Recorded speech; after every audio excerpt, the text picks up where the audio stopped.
व्रत कथा सुनने से भगवान शिव पूरी करेंगे सभी मनोकामनाएं। सोमवार के व्रत को लेकर मान्यता है कि इस व्रत को करने से भगवान शिव अपनी भक्तों की मुराद जल्दी पूरा करते हैं। सोमवार का दिन भगवान शिव को समर्पित है, इसलिए इस दिन भगवान शिव की पूजा और व्रत करने का महत्व और ज़्यादा बढ़ जाता है। यदि आप सोमवार के व्रत करते हैं तो आपको सोमवार व्रत कथा पढ़ना या सुनना बेहद ज़रूरी है, क्योंकि इसके बिना आपका व्रत अधूरा माना जाता है। देवों के देव महादेव बहुत ही भोले माने जाते हैं, इसलिए उनका एक नाम भोलेनाथ भी है। सोमवार व्रत कथा। एक साहूकार बहुत अमीर था। उसके पास धन की कोई कमी नहीं थी। साहूकार के पास सभी सुख और ऐश्वर्य के साधन थे, किंतु उसको एक ही दुख था कि उसके कोई औलाद नहीं थी। दिन रात वह इसी चिंता में लगा रहता और वह पुत्र पाने के लिए हर सोमवार को भगवान चंद्रदेव व शिव जी की पूजा करता।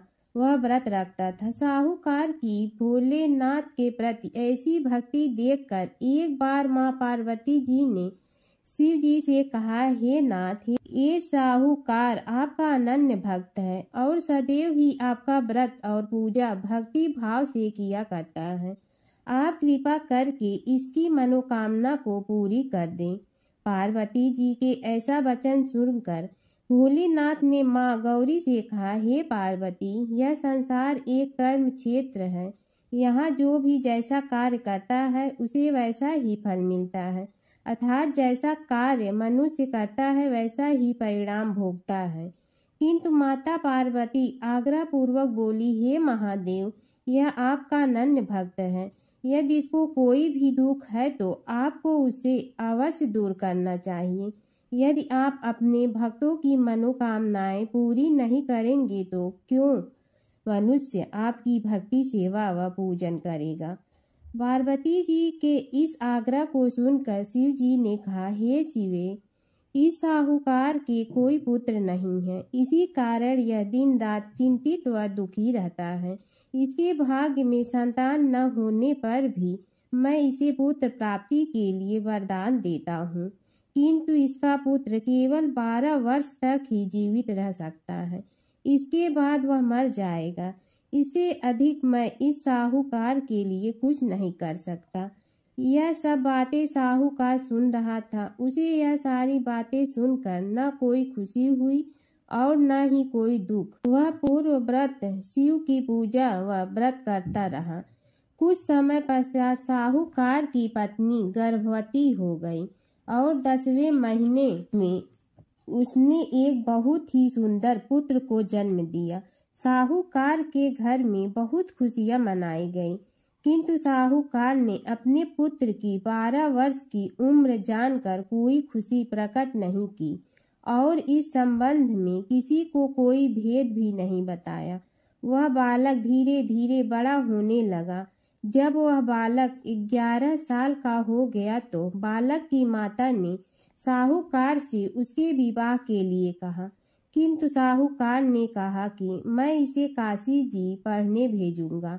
साहूकार ने अपने साले को बुलाकर कहा कि तुम इस बालक को काशी पढ़ाने ले जाओ और इसे विधिवत शिक्षा ग्रहण कराओ। साहूकार ने उसको बहुत सा धन देकर कहा कि रास्ते में जहाँ कहीं भी ठहरो वहाँ यज्ञ और ब्राह्मणों को भोजन कराते जाना। इस प्रकार वह दोनों मामा भांजे रास्ते में यज्ञ करते, दान देते और ब्राह्मणों को पूजन कराते जा रहे थे। रास्ते में एक शहर पड़ा। उस शहर में राजा की कन्या का विवाह था। एक अन्य राजा का लड़का बारात लेकर आया था, लेकिन वह एक आंख से काना था। लड़के के पिता को इस बात की चिंता थी कि वर को देखकर कन्या के माता पिता विवाह में किसी प्रकार की अड़चन न डालें। इसी कारण जब उन्होंने साहूकार के अति सुंदर बेटे को देखा तो उसके मन में विचार आया कि क्यों न इस लड़के से विवाह का कार्य पूर्ण करा लिया जाए।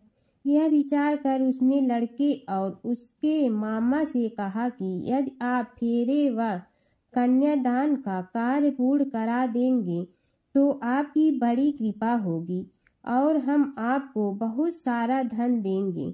साहूकार के लड़के और उसके मामा ने इस बात को स्वीकार कर लिया था।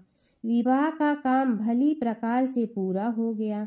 जब वह लड़का जाने लगा तो उसने चुपके से राजकुमारी की चुनरी पर लिख दिया कि तेरा विवाह मेरे साथ हुआ है, लेकिन जिसके साथ तुम्हें भेजा जाएगा वह एक आंख से काना है। मैं काशी जी को जा रहा हूँ। राजकुमारी ने जब इस प्रकार लिखा पाया तो उसने काने राजकुमार के साथ जाने से इनकार कर दिया और कहा कि यह मेरा पति नहीं है। मेरा विवाह जिसके साथ हुआ है वह काशी जी गया है। राजकुमारी के पिता ने यह सब जब सुना तो उसने अपनी कन्या को विदा करने से इनकार कर दिया। बारात वापिस चली गई। उधर साहूकार का लड़का और उसका मामा काशी जा पहुँचे, जहाँ लड़के ने पढ़ना शुरू किया तथा अपना अतिरिक्त समय मामा भांजा यज्ञ दान आदि में व्यतीत करने लगे। इस प्रकार कई महीने बीत गए। जब लड़का 12 साल का हुआ तो उस दिन लड़के के मामा ने यज्ञ का आयोजन कर रखा था। अचानक ही लड़के की तबीयत खराब हो गई। लड़के के मामा ने कहा कि अंदर जाकर सो जाओ। लड़का अंदर जाकर सो गया। थोड़ी देर पश्चात लड़का मर गया। जब लड़के के मामा ने देखा कि वह मर गया है तो वह बहुत दुखी हुआ। उसने सोचा कि मैं पहले यज्ञ पूरा कर लूं, तब कुछ सोचूंगा। लड़के के मामा ने यज्ञ पूरा किया और फिर रोना प्रारंभ कर दिया। वह बहुत जोर जोर से रो रहा था। संयोगवश शिव जी और पार्वती उधर से जा रहे थे। पार्वती जी ने भगवान भोलेनाथ से कहा, हे नाथ, कोई दुखी व्यक्ति रो रहा है, उसके कष्टों को दूर कर दो। जब शिव जी और पार्वती जी वहां पहुंचे तो उन्होंने देखा कि वहां पर एक लड़का मरा हुआ पड़ा है। तब पार्वती ने देखते ही लड़के को पहचान लिया। पार्वती जी ने लड़के के मरने का कारण पूछा तो भोलेनाथ ने बताया, हे गौरी, इस लड़के की आयु इतनी ही थी, ये अपनी आयु पूरी कर चुका है। तब पार्वती जी ने विनम्रता पूर्वक कहा, महाराज, कृपा करके आप इस लड़के को जीवित कर दीजिए, नहीं तो इसके माता पिता इसके वियोग में तड़प तड़प कर अपनी जान दे देंगे। माता पार्वती की बात सुनकर शिव जी ने लड़के को पुनः जीवित कर दिया। शिव जी की कृपा से लड़का जीवित हो गया। शिव शंकर व पार्वती जी शिव धाम चले गए। शिक्षा पूरी होने पर लड़का और उसका मामा पहले की तरह यज्ञ करते, ब्राह्मणों को भोजन तथा दक्षिणा देते हुए अपने घर की ओर चल दिए। रास्ते में दोनों उसी शहर में आए जहाँ पर उस लड़के की शादी हुई थी। वहाँ पहुंचकर दोनों ने यज्ञ करना शुरू कर दिया। जब वे दोनों यज्ञ कर रहे थे तो उसके लड़के के ससुर यानी वहाँ के राजा ने, जो उधर से घोड़े पर बैठकर अपने सेवकों के साथ जा रहा था, उसने लड़के को पहचान लिया। राजा ने महल में ले जाकर दोनों की खूब सेवा की। कुछ समय राजा के महल में रहने के बाद लड़के ने राजा से जाने की आज्ञा ली। राजा ने अपनी लड़की को लड़के के साथ विदा किया और साथ में बहुत सा धन एवं दास दासियों को भी भेजा। जब वे अपने शहर में आए तो लड़के के मामा ने कहा, पहले मैं तुम्हारे माता पिता को तुम्हारे आने की खबर सुना आता हूँ, तब तक तुम पत्नी सहित यहाँ आराम करो। ऐसा कहकर लड़के का मामा साहूकार को अपने पुत्र के आने की खबर देने चला गया। घर आकर उसने देखा कि उसके बहन और बहनोई छत पर बैठे हुए हैं और उन्होंने यह प्रण कर रखा है कि यदि उनका बेटा जीवित लौट आया तो वह छत से नीचे उतर आएंगे, नहीं तो छत से कूदकर अपने प्राण त्याग देंगे। लड़के के मामा ने जब यह समाचार उन्हें सुनाया कि उनका लड़का जीवित लौट आया है तो उन्हें विश्वास नहीं हुआ। तब लड़के के मामा ने शपथ खाकर कहा कि आपका पुत्र अपनी स्त्री और बहुत से धन और दास दासियों सहित घर आ गया है।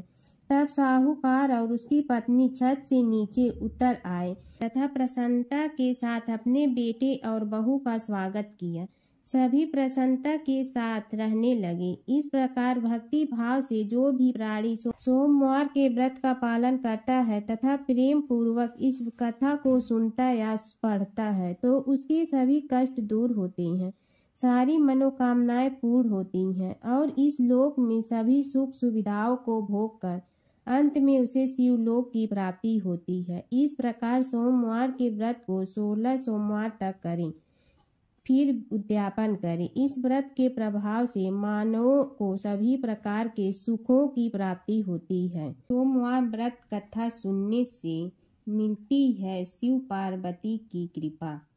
भोलेनाथ को प्रसन्न करने के लिए आप भी सोमवार का व्रत जरूर करें। तो शिव व्रत कथा को पढ़कर या सुनकर इस उपवास को पूर्ण करें। नारद पुराण के अनुसार सोमवार व्रत में व्यक्ति को प्रातः काल स्नान करके शिव जी को जल और बेलपत्र चढ़ाना चाहिए तथा शिव गौरी की पूजा करनी चाहिए। शिव पूजन के बाद सोमवार व्रत कथा सुननी चाहिए।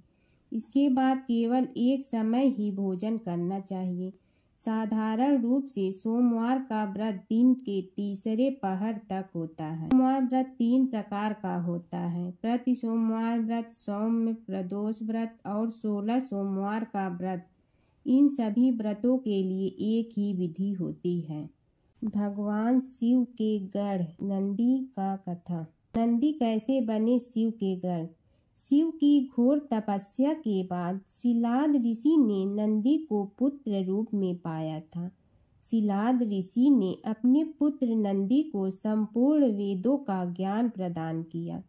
एक दिन शिलाद ऋषि के आश्रम में मित्र और वरुण नाम के 2 दिव्य ऋषि पधारे। नंदी ने अपने पिता की आज्ञा से उन ऋषियों की उन्होंने अच्छे से सेवा की।